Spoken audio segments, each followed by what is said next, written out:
al doctor Miguel Ángel Santoyo, que esté en comunicación con nosotros y con el auditorio de Disyuntiva TV para hablar justamente de este sismo, muchas presiones que hacer o que incluso reiterar.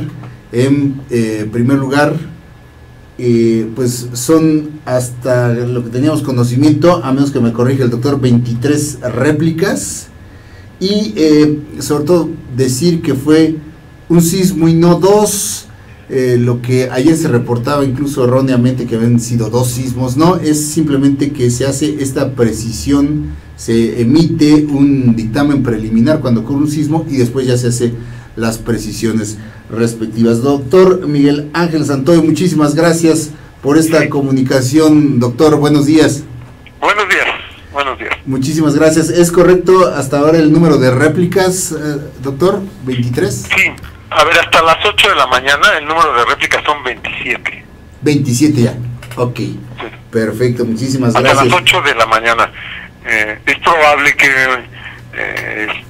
el número que tiene usted sea de un reporte anterior. Sí, así es, doctor, por eso la consulta con ustedes directamente. Y también precisar, ayer nos daba, como en otras ocasiones, hay veces que los usuarios critican al sismológico por estos ajustes que se van haciendo en las mediciones cuando ocurre un sismo, sobre todo un sismo fuerte. Ayer se explicaba en la conferencia de prensa la jefa del servicio sismológico, lo que ya hemos difundido en otros medios, pero a veces la gente no lo comprende, que se emite de manera automática un primer dictamen preliminar, por así decirlo, y después vienen las precisiones, doctor. Sí, efectivamente, se hace una estimación preliminar de la magnitud del sismo y posteriormente se revisa, se hace una revisión manual, digamos, por parte de un sismólogo, y posteriormente, una vez que ya está hecha la revisión, tanto de la localización como de la profundidad como de la magnitud, pues se reporta, digamos, la magnitud y localización revisada. Así es, doctor. Y por ayer, eso es que aparentemente al principio había parecido que eran dos sismos, en realidad es exactamente el mismo. Exacto, es la misma zona limítrofe entre los estados de Morelos y de Puebla. Ahora, la magnitud e intensidad también de la onda sísmica que nos llegó tan fuerte, se explicaba, es justamente por la cercanía al epicentro y al hipocentro, digamos, y la duración igualmente, y por ello la destrucción, así como la no activación a tiempo o más bien de manera preventiva de la alerta sísmica, doctor. Sí, a ver, la magnitud y la intensidad son dos conceptos distintos. Ajá. La magnitud lo que nos proporciona es el tamaño, de alguna manera el tamaño del sismo. ¿Qué es lo que mide la escala Richter, doctor? De hecho, la escala Richter ya no se utiliza. O sea, en realidad la magnitud simplemente se da en términos del valor, ¿no? de la magnitud misma. O sea, en este caso fue una magnitud de 7.1, pero no es que tenga una escala. La magnitud se da sin ningún tipo de escala, ¿no? Okay. O sea, y tampoco son grados, ¿verdad? Tengo entendido, doctor. ¿Perdón? Y tampoco son grados, ¿verdad? Como también se maneja. No, tampoco son grados, no. O sea, la magnitud es un número que nos da el tamaño del temblor. Es la escala de magnitud del momento. Y la intensidad, las intensidades, esas sí es un concepto distinto. Las intensidades son los efectos que produce el temblor. Eso. En los distintos puntos de la superficie, ¿no? Entonces, entre más cerca, en general, entre más cerca está uno del epicentro, normalmente las intensidades son mayores. Conforme nos vamos alejando del epicentro, normalmente las intensidades se van reduciendo, aunque puede haber efectos de amplificación local por ejemplo, en el Valle de México, en donde pueden de nuevo aumentar las intensidades, aun cuando pueda estar un poco más lejos del epicentro. Exactamente, doctor, como ocurrió ayer justamente con sismo que fue a 120 kilómetros de distancia, a diferencia de lo ocurrido el 7 de septiembre, que fue mucho más lejos, y además a una profundidad de 53 kilómetros, ¿fue, doctor? ¿57? Sí, por ahí,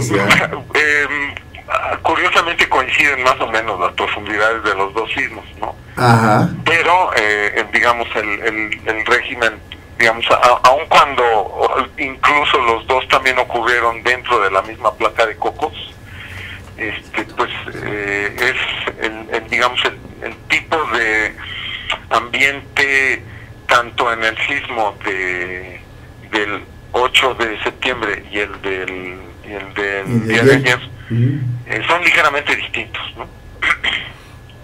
Así es, doctor. Son distintos.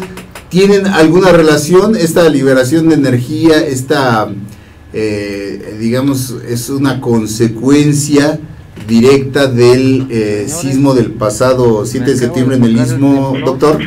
No, o sea, no hay ninguna relación. Nada que ver. No hay absolutamente ninguna relación entre los dos temblores. La carretera se partió.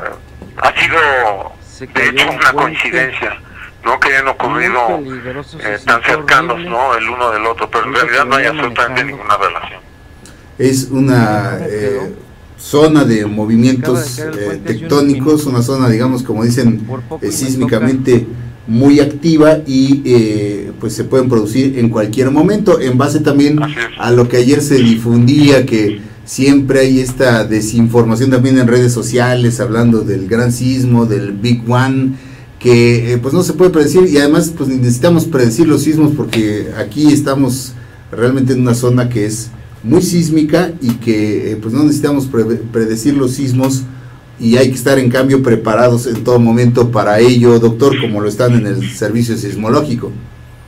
Sí, sí es importante mencionar que los sismos no se pueden predecir.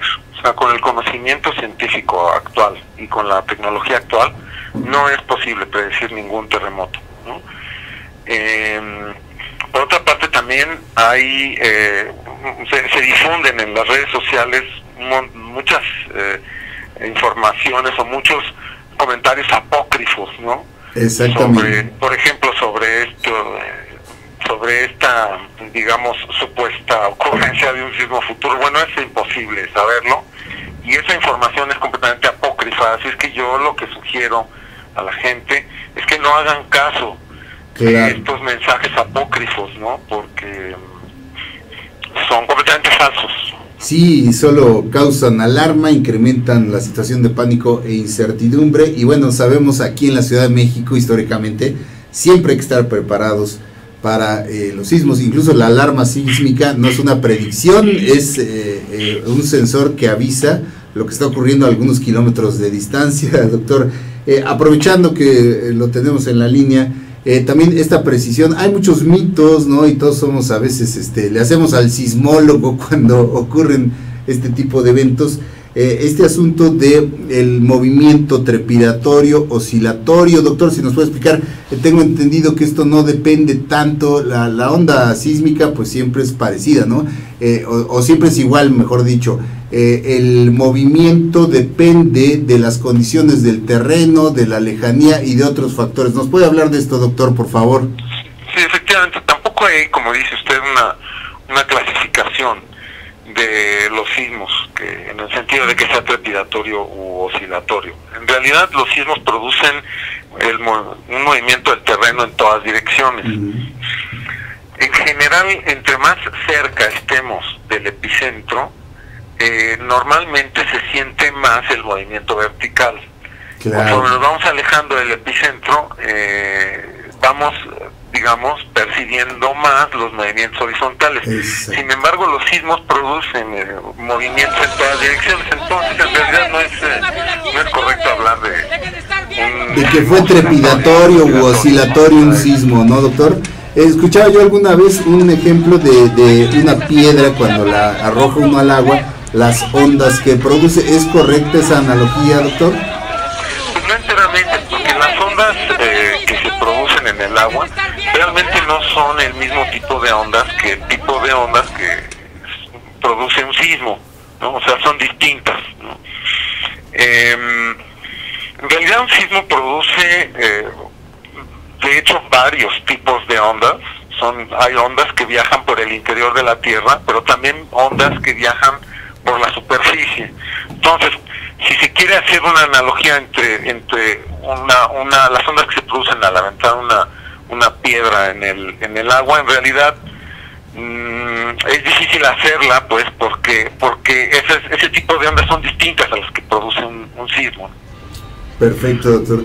Sí, es importante saber, estamos, y sobre todo muchos comunicadores también casados desde hace mucho tiempo con ideas equivocadas que justamente producen luego desinformación en las redes sociales. Incluso esto de que las críticas que se manejan hacia el propio servicio sismológico por estos datos que van haciendo ajustes con el paso de los minutos sobre un sismo, que dicen, bueno, ¿qué le están atinando? ¿Qué hay en el sismológico? ¿De cuánto fue la magnitud de X o Y sismo? No, lo que pasa es que precisamente se van haciendo las precisiones de las mediciones, que son cada vez más exactas gracias a la tecnología y al conocimiento al que va teniendo justamente los sismólogos y el Servicio Sismológico Nacional, que bueno, tiene una larga data y tiene una larga experiencia además por justamente la historia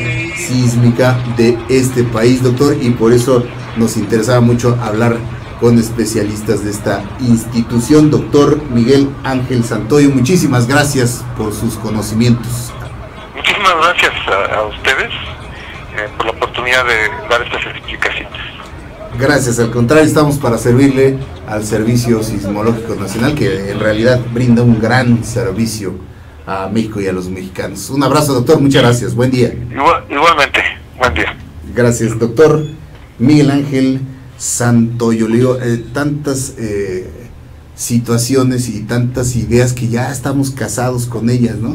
Eso de trepidatorio, y sin embargo lo siguen diciendo en los grandes medios de comunicación, que es lo que preocupa, esa ignorancia supina. Nos dice, ya ni siquiera Richter está como aceptado de alguna manera, o mal aceptado, porque en realidad es una escala de magnitud. De momento la escala Richter llega hasta el número 6, y son mediciones que se hacían antiguamente o que se tomaban como referencia, que ya en realidad han sido perfeccionadas con el paso del tiempo. No son grados, ni siquiera Richter se acepta como tal, como una evolución, vamos, de la escala Richter, y los grados eran en realidad a la intensidad que medía la vieja escala de Mercalli.